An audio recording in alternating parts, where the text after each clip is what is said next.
After rigorous study of this unknown object, the scientists unanimously determined what to them seemed actually to be quite obvious. The specimen under the microscope was the blood and tissue of a human heart. They said the blood type was AB, and the tissue came specifically from the left ventricle, which is the part of the heart that is responsible for actually pumping the blood and therefore the life out into the body. They remarked that it was expertly cut. Only the skill of a trained pathologist could have obtained such a sample. It was a careful round cut of the heart, thick on the outer edges and lessening gradually but uniformly towards the center. However, most significantly, the tissue was alive. It presented as living cells knitted together in this membrane of fibrous elastic tissue. The blood possessed the same proportion proteins as fresh blood, which was surprising considering such cells would survive outside of the body only for minutes unless they were sealed or frozen. Now, what the scientists didn't know, however, was that this specimen was actually a Eucharistic host. And it wasn't just a few minutes old, it was 1,200 years old and originated in the town of Anxanum, which was later renamed Lanciano in Italy. It's actually a place we're going to be visiting on the pilgrimage, so if anybody's out there, you're going to see this.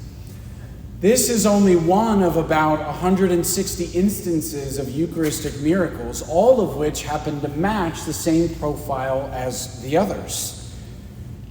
This is also one of the Eucharistic miracles that was documented by Blessed Carlo Acutis, a 15-year-old boy who died in 2006 and is currently on his way to sainthood. I wouldn't be surprised if next year he's canonized. But what he's known for as a young man was his energetic and unflappable faith in Jesus, particularly present in the Eucharist. And so he would very frequently say, "The Eucharist is my highway to heaven." Now, I offer this example of Carlo Acutis because his energy and his outlook stand in stark contrast to the crowds that we heard about in the gospel. Now, to put them somewhat on equal footing, like Carlo, the crowds are hungry for Jesus. So it says, when the crowds saw that Jesus was not there, they got into boats. They came to Capernaum looking for Jesus. When they found him, This language of seeing, getting, to come, look, find, it's all language of people who are seeking something. But the issue here, the difference between the two, is what really they're looking for. So Jesus says to the crowds, "You seek me not because you saw signs," meaning divine activity, divine revelation, divine fulfillment of promises. Rather, he says, you ate the loaves and were filled. In other words, their hearts are very earthbound. Their scope is too narrow. They're looking for fleeting comfort. They're aspiring to nothing more than temporal goods. I mean, who eats a loaf of white bread and is satisfied on the deepest levels of their existence? We wouldn't have chicken parm. And so he's telling them, your scope is too narrow, your heart is too small.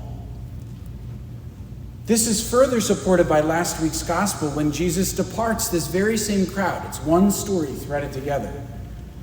And he leaves them because they want to make him king. Again, they're just missing the point.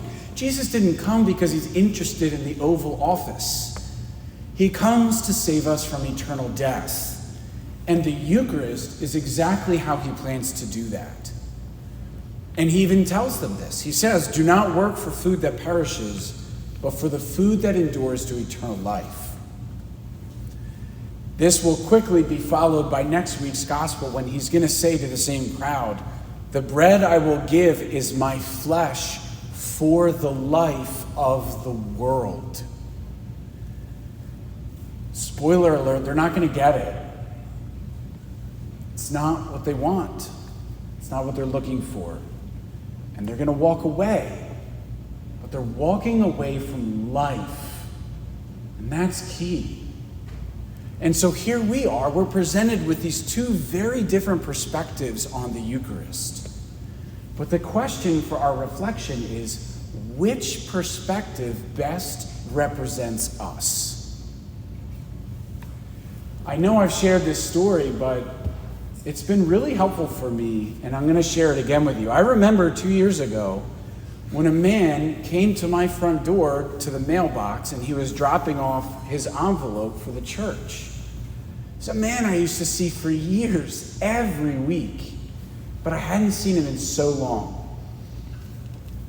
Now, he's clearly well enough to get around. He drove over here. He's getting out of his car. He's dropping the envelope off. So I expressed to him my concern. Hey, I haven't seen you around. I miss you. And he just simply said to me, look, I got tired of people asking me how I was feeling, so I just stopped coming. So ask yourselves, how essential is the Eucharist to someone who would dispense of it just to avoid your friendly conversations? But the truth is, such inconveniences are never lacking. There's always a reason not to be here, even for me. We have guests coming. There's a sports game in the morning. There's a party we have to attend. We're on vacation. There's summer camp. I have to get the kids ready. And believe me when I say this, I totally get it. I do. Life is a constant juggling act. But if the Eucharist becomes a dispensable part of the juggle, then something's missing in our understanding of what Jesus is doing.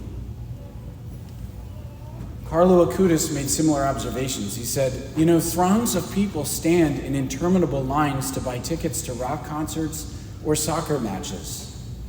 But I don't see crowds of people lined up outside church waiting to see Jesus in the Eucharist. It's a problem.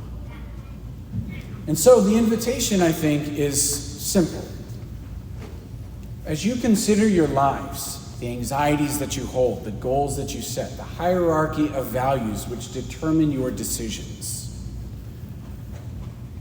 do they reflect belief in the Eucharist for all that it is, the source and the summit of the Christian life? Or is it something less, a free handout you get for coming, a lollipop for visiting the barber, or just one good among many? Because we're all here seeking. But knowing what we're seeking and whether it's what Christ is offering, that's the magic. And so I'll leave you with this. Carlo Acutis once said of the Eucharist, he is truly present, not an invention. He's there. And if everyone could realize that, how they would run to it. If everyone believed in this truth, how their lives would change for the better.